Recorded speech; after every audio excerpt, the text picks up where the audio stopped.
I don't know what you said. You want us to ask questions? I want you to say something. I want to ask some questions. No.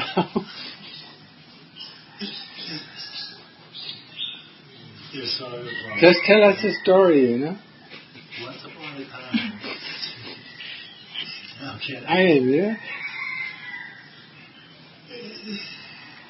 I mean, you have been standing in audience and giving lectures, you know, for how many years? 30 years? For years.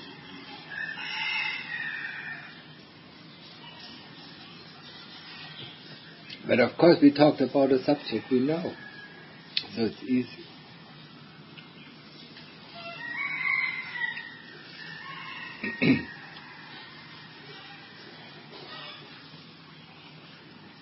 You just have to get into the mood. Can I ask you a question? Because maybe not. Usually, if you start talking, you continue talking.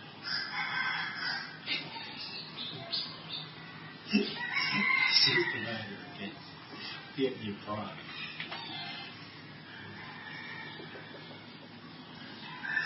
Yeah, so wrap this up. What's the question? Okay. Doesn't necessarily mean that I answer it, but you can answer. It's just questions about spirit world. Like when the ghost realm, are people born in the ghost realm and lead a life there and then die in the ghost realm before they're reborn? You understand what I'm saying? If someone dies and goes to, say, a diva realm, you're saying they have a life there and then they die and they're reborn. A person who goes to the ghost realm, are they born, quote, in the ghost realm and then lead a life there and then die in the ghost realm and go someplace else? Or is that sort of a way station, sort of a limbo for people who haven't been not reborn? I mean, you should ask yourself the question of me. You've been more. You've been more in ghost realms than me. You've been more experienced in ghost realm and devas realms than I am. Huh? Well, okay. It seems. What I have heard, you know, is they don't be. I think only in the animal realm, in the human realm, they are really born in the way, you know, that they grow up. You know. In the ghost realm, I'm not sure about it, and in the Deva realm, I'm not sure about it. They just appear in the Deva realm. And they disappear from the Deva realm. Yeah, that is born and died in the Deva realm. But you were asking me about I thought it seems to be that they die, and they're sort of just a spirit. Yeah. And they haven't gone anywhere yet, but they're just... That is not the ghost realm. That's not even the ghost realm. I mean, they haven't, you know, you remember the story of that, in the biography of Ajahn Mun? Yes. I mean, where the two what was it, a monk and her sister were caught up in not in the ghost realm, but in a realm. Yeah, trying to finish the Chedi, but they were not really ghosts, but you know, they were just vijnana consciousness. Huh? And they couldn't let go of the Chedi. In the biography it says they were ghosts. No, they're not. Even his wife also not. No, they weren't ghosts. Her son. And you know, why should he set them, you know? Let go of the Chedi and get reborn in a place that suits you. Yeah. They are in a state of not being reborn in any place. I mean, you can call it ghost, you can call it spirit, it doesn't really matter. We read the story and try to re-understand it. But that was my understanding when I read it. I mean, that happens a lot, especially with people who have an accident, and suddenly die, they're completely caught up in, and they don't know. They're dead because they're conscious.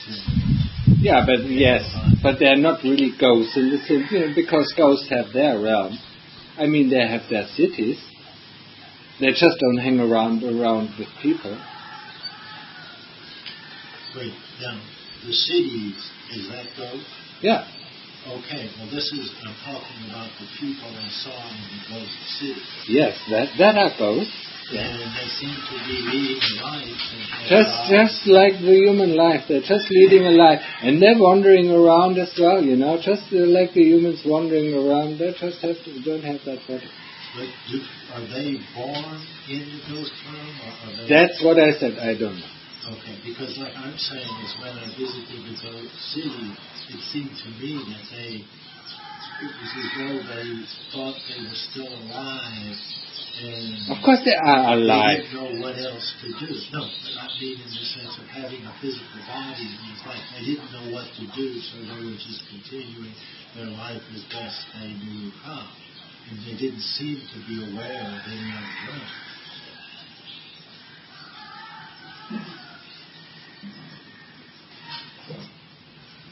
I cannot comment on that. The description I know is from Lumpu Man, and my experiences are so extremely limited.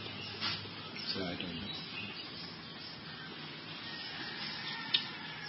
I just don't know. And it really does not matter too much. I mean, for us it matters, what we do with our life.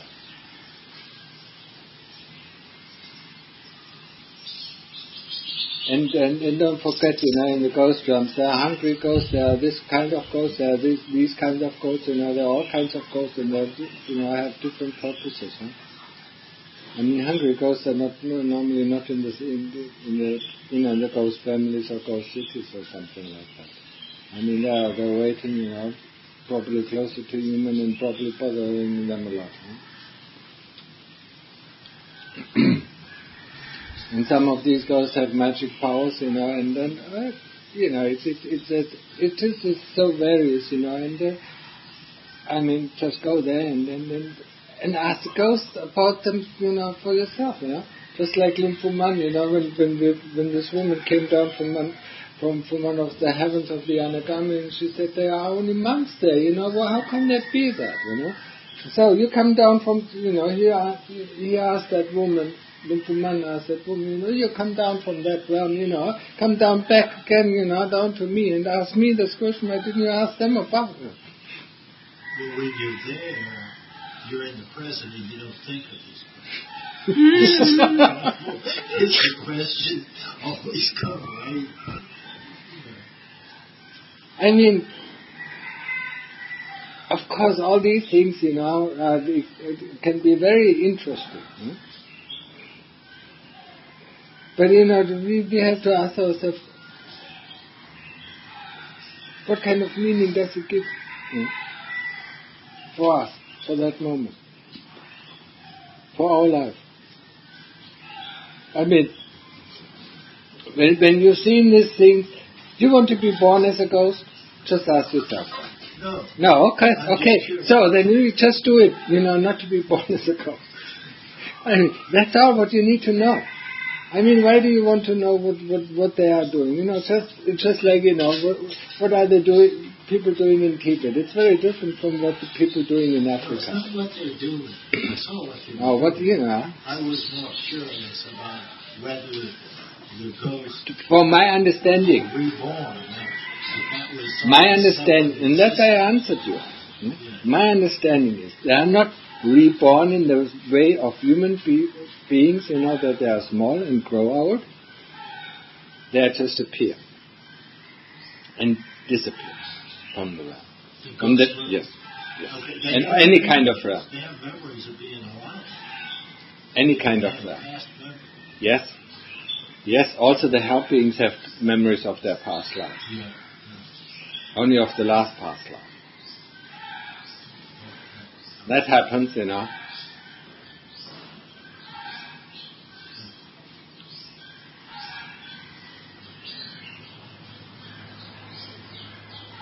And that's why they beg, anybody, any kind of monk they see, to tell their parents, to do some merit for them, so that they can be released from that state.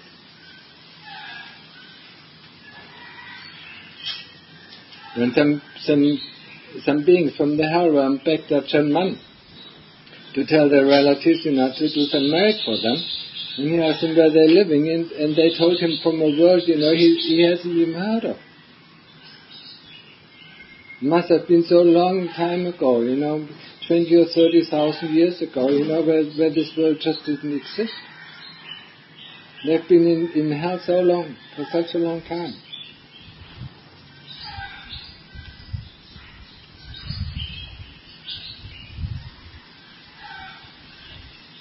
I mean, it's so...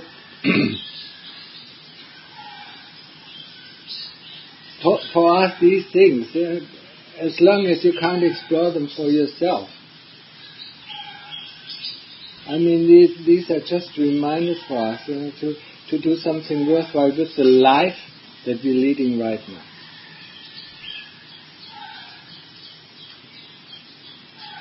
I mean, we think about the human life, being something in between.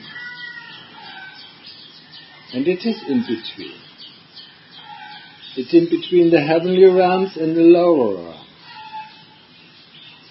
So we are the only being who have both things, sukha and dukkha, in about same quantity. The beings lower than us have much more dukkha. They don't even see sukha. And the beings above us, they hardly see dukkha. We mostly have sukha. So we are the only ones who are faced with sukha and dukkha and experience sukha and dukkha day in, day out. That's why it's such a special plane of existence. And that's why the Lord Buddha said this is the jumping board, the jumping board out of the cycle of death and birth and death.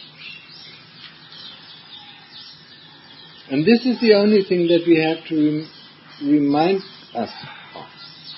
I mean, no matter how these beings are, I mean, if you get in contact, we can ask them ourselves the next time. I mean, they come for us for their help, most of them. To help them, because they see we're practicing, so we have metta with them. We have love and kindness, we can share merits with them, if they can accept it. That's why, if they bother us, that's why they bother us. It's just like beggars, in India, they are on the streets, asking, they see, we are rich, and they come and want some of our wealth. So the beings come and want some of our wealth. And even the devas, even the heavenly beings want some of our wealth.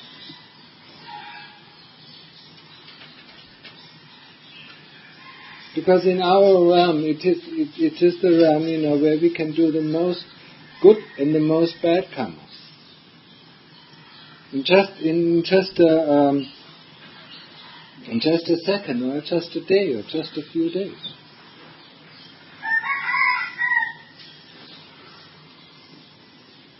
But I'm not, I'm very frankly, I'm not very familiar with the other realms. So, I know only that they exist. That's what I know for sure. And I encounter some of them. I have encountered some of them, but I've never been to their, or not very often been to their realms.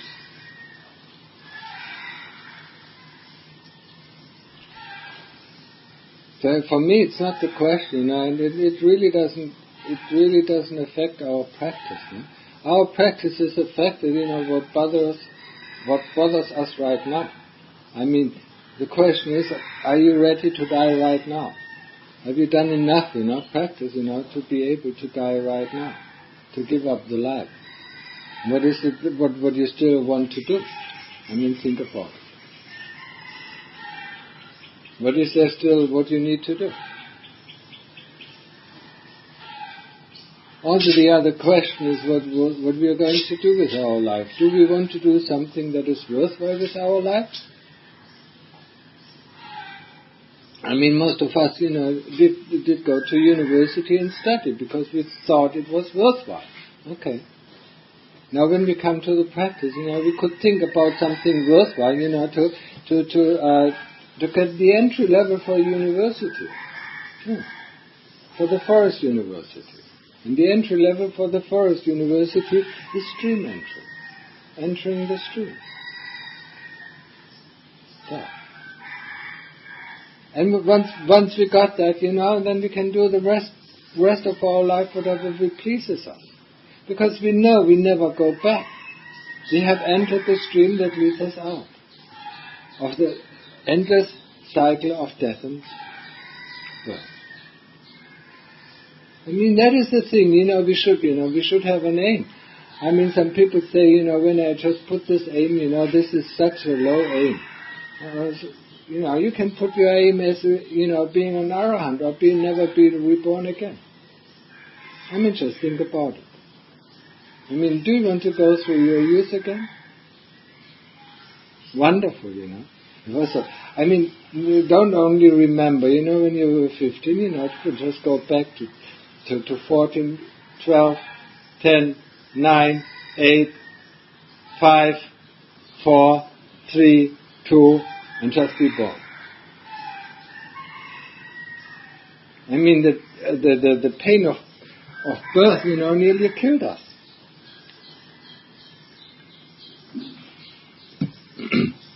And the pain of death will kill us. So, that's a good question. I mean, I like good questions. Do we really want to be born again? I mean, do we really want to go through all what we have gone through in our childhood? Now that we have grown up and we have overcome this childhood, do we really want to do this again? I mean, it's up to you. If you say, yes, that was wonderful, okay, just go ahead and have your next rebirth.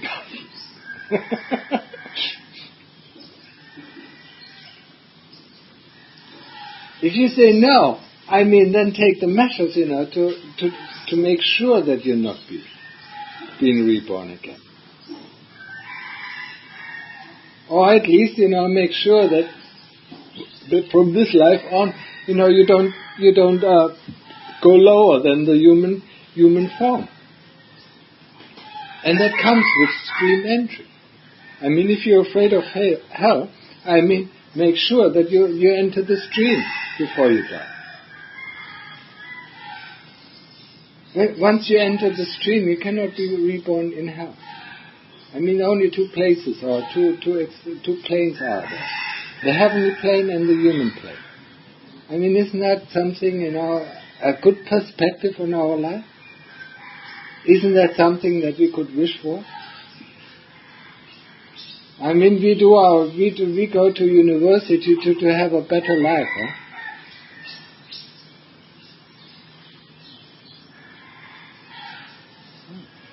So, going to the forest university to have a better life, and just make sure that we are not being reborn in the lower realms, and from then on, just continuously go to the way, or go to the end, go to freedom, go to Nibbana. The stream ender at most is reborn seven more times, 7 more lives. And I'm not sure if it's 7 more human lives or including the heavenly lives. About this I'm not sure. I've read that it refers to the lower realms being cut off. So some of us no, it can't be in the higher realms. No, higher realms.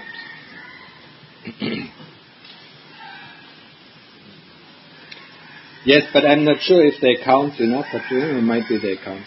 I'm not sure about that. But normally 7 more lives is just 7 more lives.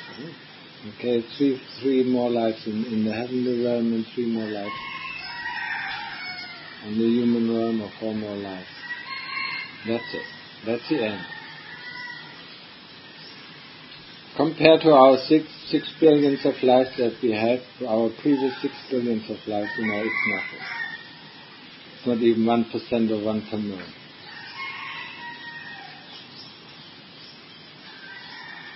These are the questions that we should ask. Just to get some perspective on our life.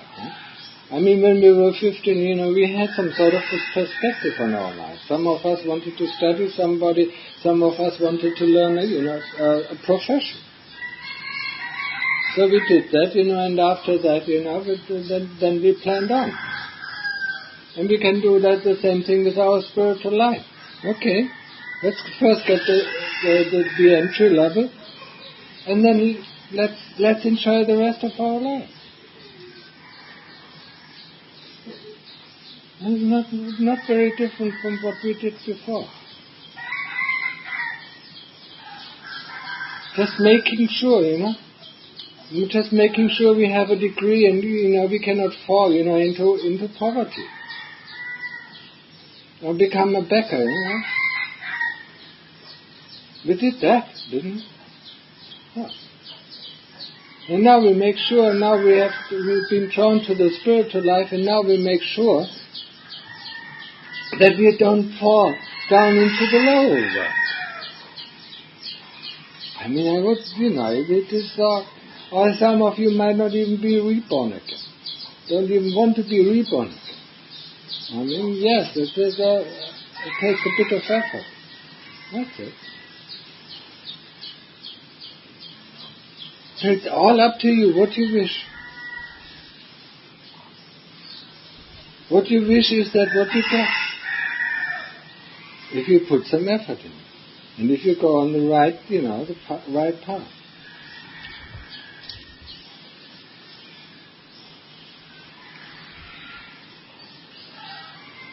Where there's a will, there's a way, isn't it? Or you don't say that in English. I don't. Yeah, you say it.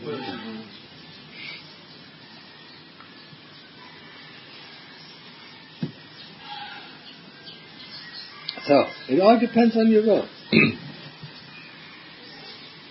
Sounds easy? That was my motive that drove me on. I just want to make sure that this is the last life. That there is no more rebirth. I just looked at the first 15, 16, 17 years of my life. No way that I want to go through that. Never ever again. And it really doesn't matter in what kind of social, status you are reborn. Just going through the difficulties of childhood, trying to program this biological robot, it's such a heavy work. And so frustrating. Lots of pain, coming. Just come with it. Learning to digest, learning to walk, learning to speak, learning to think. It took us 15 years until we could use this robot. To our satisfaction. Until we could run with it, could swim with it, whatever we did. Think with it. Long time. 15 years.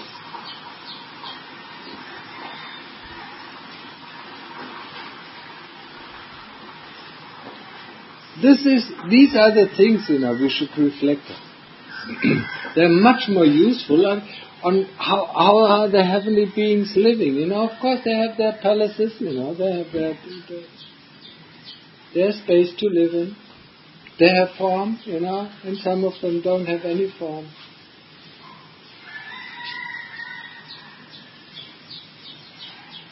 That's really, it's not within our grasp. But the things that are in our grasp is, do I make the effort, to get into the stream, to enter the stream or not? Do I make the effort, to not to be reborn or not? That's within our grasp. Yeah?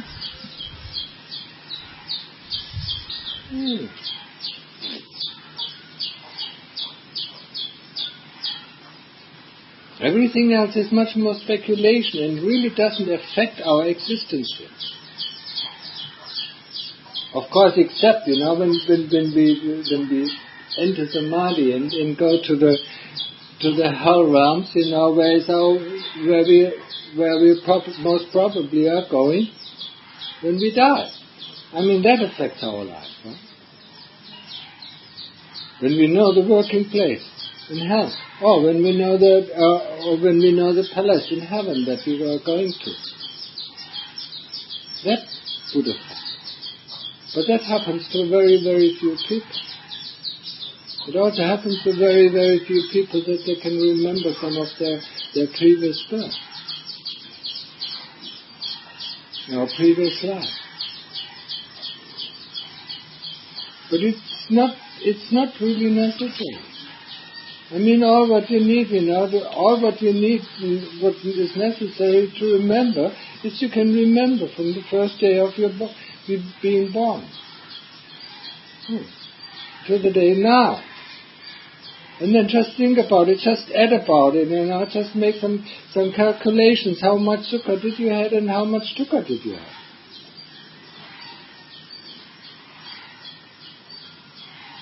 Don't underestimate the power of sukha. If you don't understand or familiar with the word of sukha, it's a pleasant feelings, or it's happy feelings, or it's happiness in some sort of way.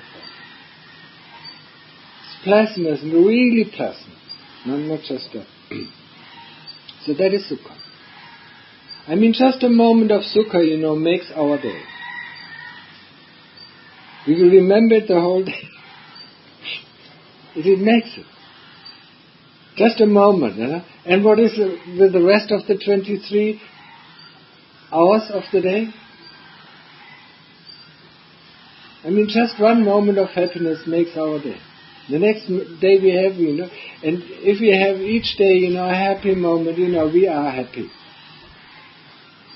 We are happy people. We are contented people. Just this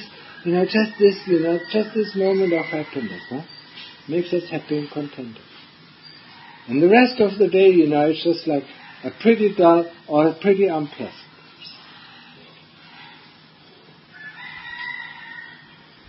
But we never make this. We never account for it. We think this is life, and everybody experiences the same thing around us. So we don't think we are very different from the others. And we are not. Everybody fights its way through life. More or less.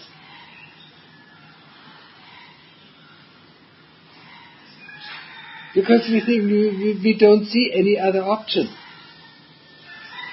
And we don't know of any other option. That's where religion comes into play. It could tell us another option, but the only religion that really tells us about another option is Buddhism. It tells us the way how to make things better. It tells us the way how not to drop down into the lower realms, and how to make up the way to the higher realms, or how to improve our life. Because it tells us about karma. It tells us what leads to this kind of karma, what leads to a beautiful body, or what leads to richness or wealthiness in the next life. It tells everything.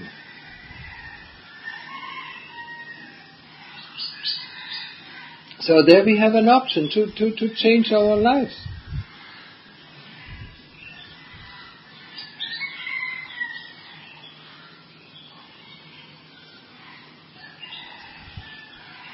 But of course it's not easy.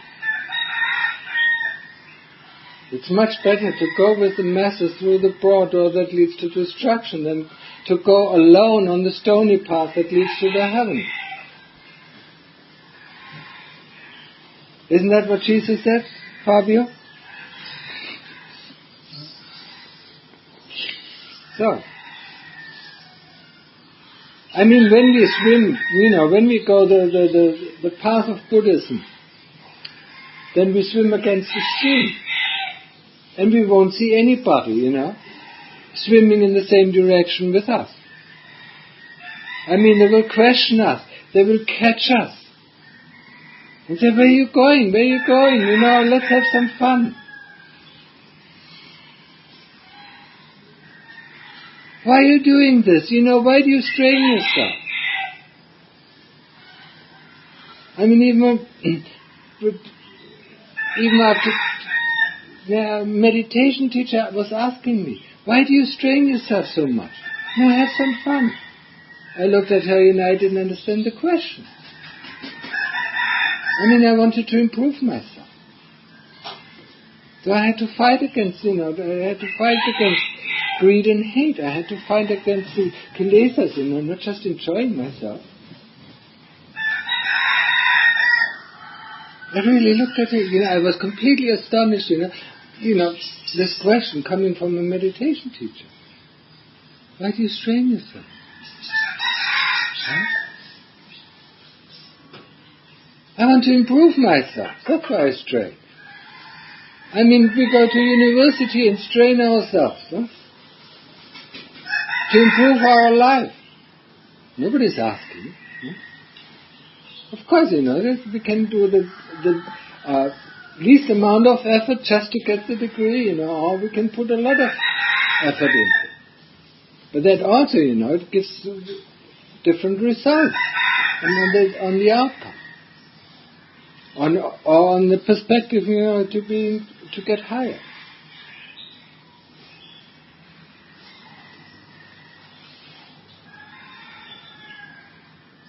So you just listen to what I said. That means the moment we go out, we feel ourselves as swimming against the stream. Everybody's going downwards. And everybody wants us to go downwards with them. Because then they feel secure. Oh, come on, let's go do this. Come on, let's go do that. There's nothing wrong with this. There's nothing wrong with this. Because everybody says, sooner or later we will believe it. There's nothing wrong with this. And that's what makes it very difficult, for us as practitioners to go back into the world. If we want to keep up the practice. If we don't, okay.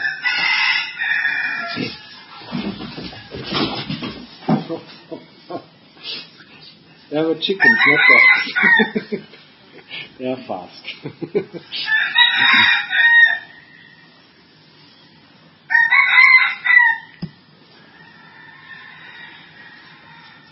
So you, more or less, you're like a werewolf, a lonely werewolf, when you come back. Wherever you are, people will not understand you for a long time.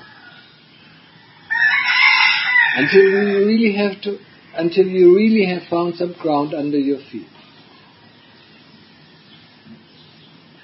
But when you are still swimming, when you still don't know, what is what and what is not, and what it is, I mean, you don't feel secure. So you have to swim. You have to swim and take the path of the Lord Buddha as your guidance. How to act, how to behave. And fight against, the temptations of your friends and of your even family. Colleagues, everything. Because they want you to have you back. Like you were before you came here. They just want you in the old way. They can't accept you that you have changed.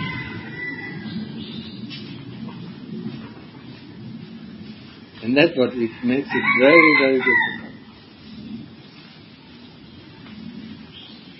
So for you it is to set your goal, what you want to do. I mean, even coming into Buddhist circles, is not a very secure place. Strangely enough. Why? Because they're also people. And not all the Buddhists are going to hell. They follow their temptations, they follow their interpretations, they follow their path, and their path is not necessarily your path. I mean, if you're convinced of something, of the path that leads to the heaven or leads to Nibbana, I mean, then you have to follow it strictly. No matter if other people call themselves Buddhist or not. I mean, if you find some people, who've trained in the same places and have the same ideas, that's fine. That gives us encouragement when we are in Canada or when we are back in Germany. Or back in Singapore, or wherever we come from. But there's hardly any support.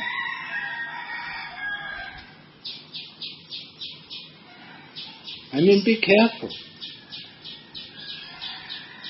We are drawn in, and I'm talking just from my own experience. I mean, I was in Europe for 4 or 6 years, I don't remember correctly. Probably 6 years. And I practiced Buddhism. In the beginning I was a lonely wolf until I gave up my job, and joined the Buddhist circles. And suddenly, over the years I saw, how I changed. And I didn't change to the good, I changed to the worse. Through the ideas, we read the teachings of the Lord Buddha, or he went with this teacher, or that person went with that teacher, and that teacher said this, and this teacher said this, and in the end you're much more confused than you were in the beginning. You don't know what is right and what is wrong.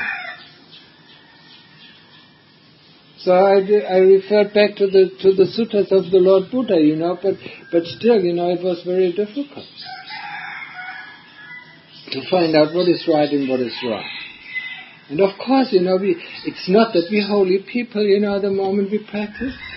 I mean, you just, look at Ken, and I was the same thing. I just wanted to talk. I wanted to convince other people, what I know. And then you get in trouble. Because they want to convince, of course, they want you also to convince you of what they believe. And that mixes in, and then after a while, after a few years, you don't even know what you want anymore. That's why the best thing is, just to keep your mouth sealed.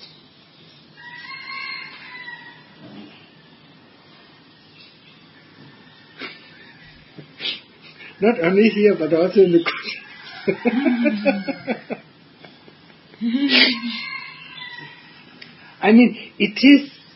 it is very deep within our character that we want to share, that we want to make contact, that we want to convince other people that what we are doing is good, because we need other people, to support us.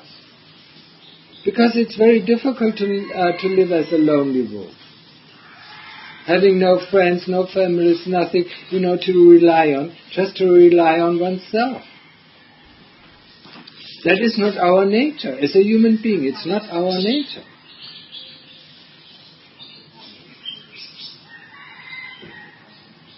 Our nature is much more like a cowherd, We have a leader and follow the lead. No matter how big the cowherd is, Maybe the leader is green, maybe the leader is red, maybe the leader is black, No matter what. But we need some sort of leading. We need some sort of ideas that are shared by a community of people. And if there are only 10 or 20, the terrorists need also a group, an identity. They wouldn't do that by themselves. I mean, they need at least a group to be acting like that. They don't do that by themselves. And so everything, just look at I mean, just look in your friend circles or, in whatever circles you're living. I mean, they're all in groups.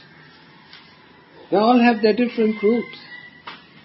Where they feel more or less home. Or where they feel more or less secure. And the Buddhists, of course, have their Buddhist groups. But Buddhism in the West is not as separated as Buddhism in the East. Because when you come here to Thailand, I mean, you have pretty much more or less one sort of Buddhism. Theravadan Buddhism. When you go to India, you have different kinds of Buddhism. When you go to China, you have another kind of Buddhism. When you go to Tibet, you have another kind of Buddhism. When you go to Korea, you have another kind of Buddhism. It changes, But they have integrated everything into one Buddhism. In the West, from the different, from all these different teachings, from all these different backgrounds, and that what makes it more a mess than a teaching. All these ideas, and of course the ideas that we pick, as people, when we get into contact with something, of course we pick only the nice things that we like about it. So from each tradition we have picked the nice things, and left out the not so nice things. And now you can understand what kind of mess Buddhism is in the West. There's no red line through it. It has been lost, and people coming from so many different kinds of Buddhist directions or Buddhist traditions that they hardly can communicate with it. I mean, before I left Germany, there was a big fight even in just a group of Tibetan Buddhists. I mean, they kicked each other out of their communities and I don't know what else. But not very nice things, not Buddhist things. Not having metta with each other, not having loving kindness with each other, but fighting each other to the death. Just because of something, happened, I don't know what it was about the Dalai Lama, the rebirth of the 14th, I don't know, something like that. So you see, even in Tibetan Buddhism you have three schools, you have three different schools. Also in Theravadan Buddhism you have quite a few different schools. There's Sri Lanka Theravadan Buddhism, there's Burmese Buddhism, there's Thai and Vietnamese, that is a mixture of Zen and Theravadan. In Cambodia, and even in Thailand you have two or three different schools now.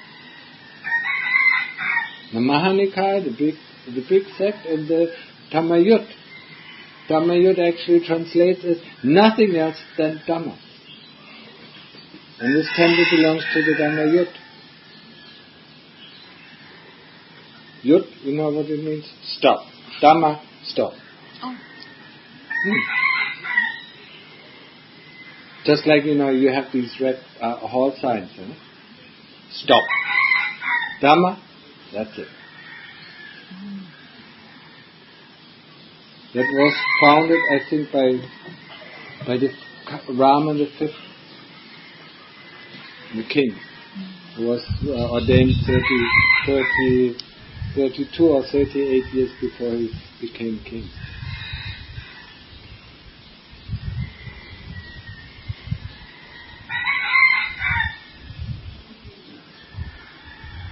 So that is the difficulty when we go back. I mean, on what can we lean also? I mean, we have questions, you see yourself even here. You have questions, You have problems, sometimes you want to consult with somebody.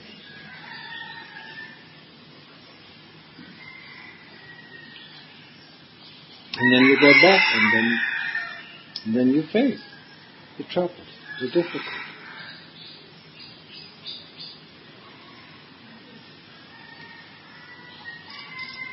So the best thing is, just to keep, if you want to keep it up, but that is your personal preference.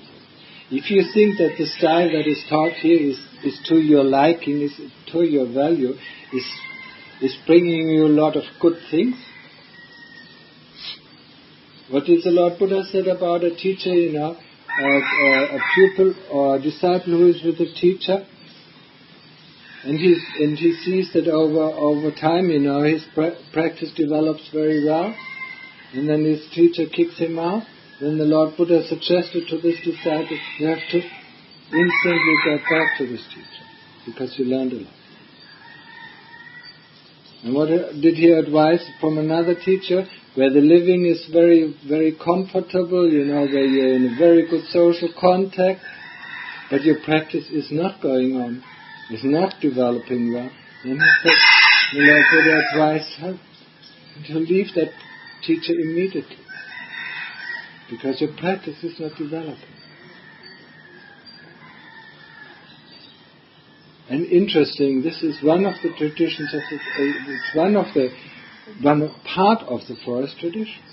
A teacher normally kicks out his disciples quite a few times, but they all come back. Now think about what happens if you kick out a Western disciple. He will never come back.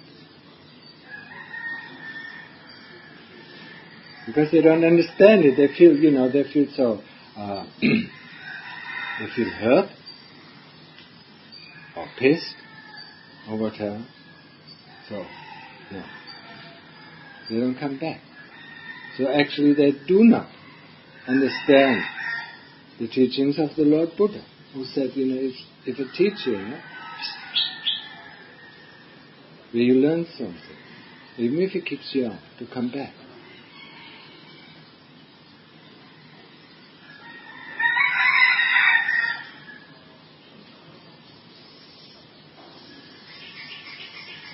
And would a teacher, accept your coming back? The moment you see, you feel, you regret what you have done, and you understand why he has kicked you out, of course he accepts you back. Why shouldn't he? Every one of us can make errors. Every one of us, can go the wrong path. The moment we see that we went the wrong path, then we can, of course, come back. But it's our pride. It's a special pride of the Western people that hinders us to go back. We find all reasons, why we should not come back. We find all faults with him, with the teacher, because he kicked us out, Me? He kicked me out. Dhamma Mahaprabhu kicked me out. Really? He did.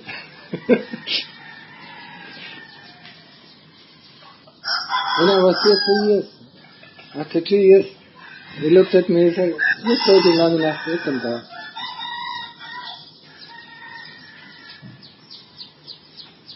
That shocked me.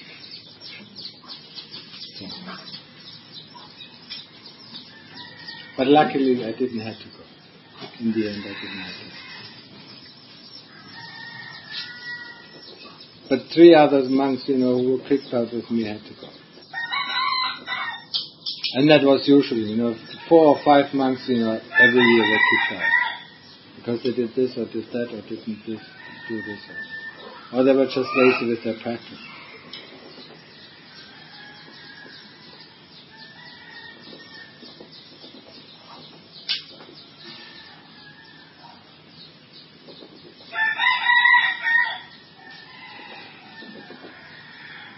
So when we are back home, the teaching, what we need to know is not very difficult. I mean, the things that we need to know is easy to remember. It's easy to remember the 5 precepts. Okay. It's easy to remember that we should practice everyday samadhi, calmness. And it is easy to remember that we should do reflection every day and see what was good during the day and what was bad during the day. And then change it on the next day. To see the traps, where we fall into the bad behavior. And to remove the traps so that we can do good behavior. To see the amount of greed that we use during the day or that drives us during the day and remove that, cut that off. To see that hate that comes up during the day and cut that off. So actually there's not much, that we need from other people. I mean the basic things we have within us, the basic teaching is very simple. If you just remember these simple things. I mean samadhi gives us all. If you practice it. If you practice this 1 hour or 2 hours a day, it gives us enough calm, to go happily and contented through the day. But of course, if we can't get that calm, it will wear off very quickly. Calm does not change our habits.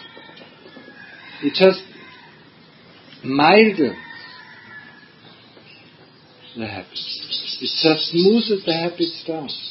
What is going to change our habit is investigation.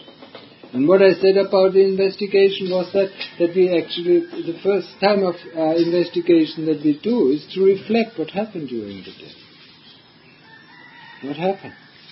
What was good? What was bad? What needs to be changed? And then, to set ourselves forth, to make a change in our behavior, in our way of acting. That is one time of investigation that will lead to fruits. I mean, that will change us. That will change our behavior towards other people. It doesn't get rid of the root cases of greed and hate, but at least it mildens the sharp teeth of the raw saw that cuts us constantly. So it's not as painful.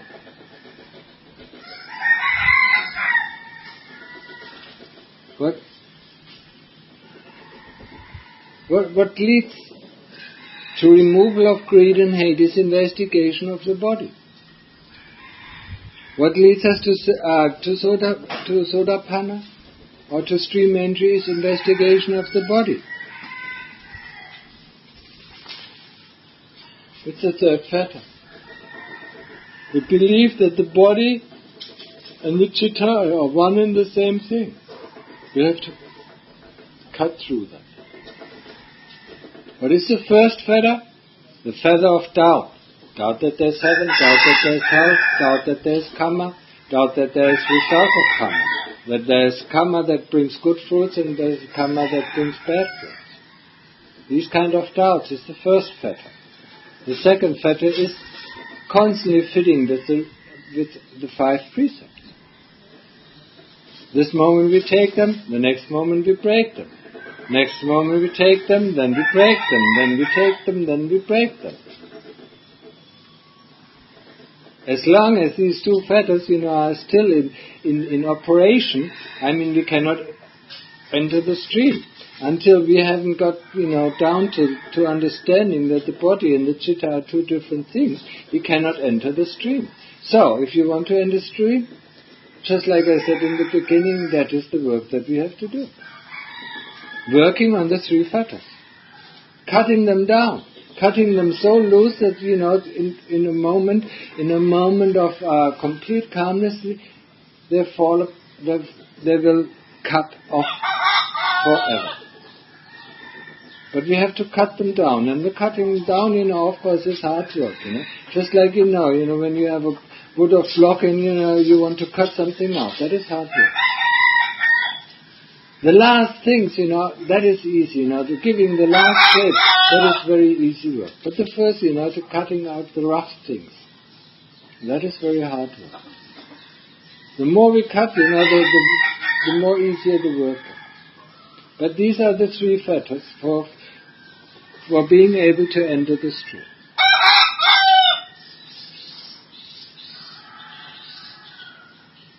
And that is all what we need to know, so we don't need to ask anybody. And to see, to always use the three characteristics of the universe, anicca, anatta, dukkha, that all the things, that have arisen within us, that we perceive and that we think they are permanent, are impermanent. Anicca, everything that has arisen must cease. Everything that we perceive, that we know of, is not me, is not mine, does not belong to me, is not myself. Anatta. Otherwise, who is the one who perceives these things? Who is the one who knows about these things? Is this a ghost or what? If there is something that really belongs to us, then it's much more this sort of knowingness about that a thought has arisen, about that a feeling that has come into contact, about a sense that made contact with the ear or with the eyes. This knowing faculty is much closer to us than the sense itself. Because the sense doesn't know that it is a sense. The ear doesn't know it's an ear. The eye doesn't know it's an eye. The eye doesn't even know that it has made contact. So who is the one who knows about all these things? Who knows, that a thought has come in? Who knows that this thought is good and bad? A bad thought doesn't know that it's a bad thought. A good thought doesn't know it's a good thought. A feeling doesn't know it's a painful feeling, and that feeling doesn't know it's a pleasant feeling. So who knows about all these things? That if something comes close to what we think is us, then this is much more likely than the things that we see and perceive, like our arm or the leg or the head or the hair or whatever, or the feeling, or the hearing or the seeing or the tasting or the touching or the thinking. Because most of the times thoughts come into our mind that we don't even want to think. Memories come into our mind that we don't even want to remember. We are not in charge of these things. Just like you go to a movie, you're not in the charge of. You didn't make the movie. You just observe it. You just watch it, and you have to watch it like it was made. Got that? When you go in a movie, you have to watch it like it was designed. So, same thing here. That's where we use our awareness on. To see the movie of our life going on in front of us. But we have not designed it. It was designed.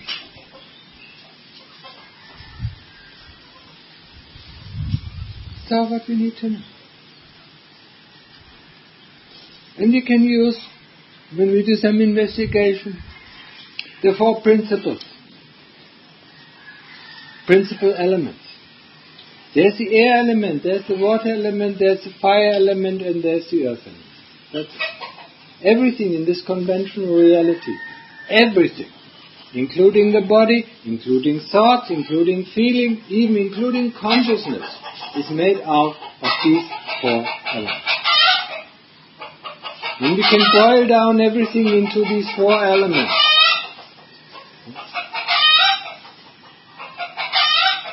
Then we actually are in the state of no-thingness.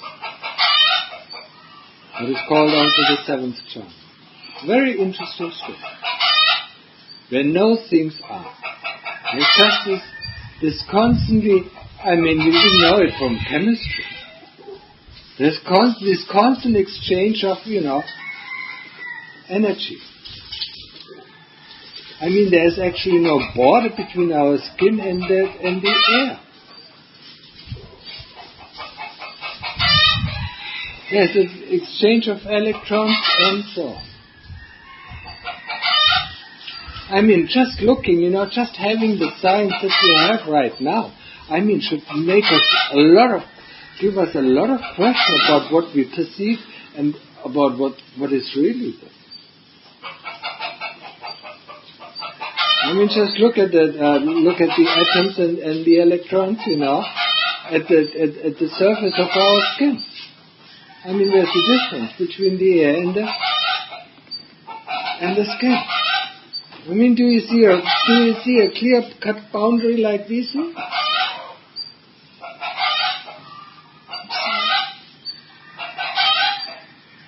Very interesting. And that's all what we need to know. And that would help us, if you reflect on that very often. It would help us, not to get confused by other people who teach this about Buddhism and that about Buddhism. Maybe some of their teaching is right. Maybe some of their teaching is not right. At the moment we still don't know. We only know the moment we have entered and know the chitta. The moment we have entered the stream, we know what is right and what is wrong. We just know. I mean, somebody says some crap, we know that is not Dhamma. And we know somebody says something, even if it hurts us, and we know that is wrong. That is also one of the fruits of a stream entry. He knows what Dhamma is. That's why it leads him to the end. That's why it leads him to Nibbana. He still can get confused. He still needs 7 lives, to swim through all this mist, that is within. But he surely knows, this is and this is not. And the higher you go, the next stage is, the once returner. And then anagamis. I mean, he has gone beyond greed and hate. So he's not but troubled by these 2 big armies. So he surely knows, what is good and what is not good, what is right and what is not right. And of course, when you're in Arahant, you know for sure. So the higher you climb up the mountain, the further you see.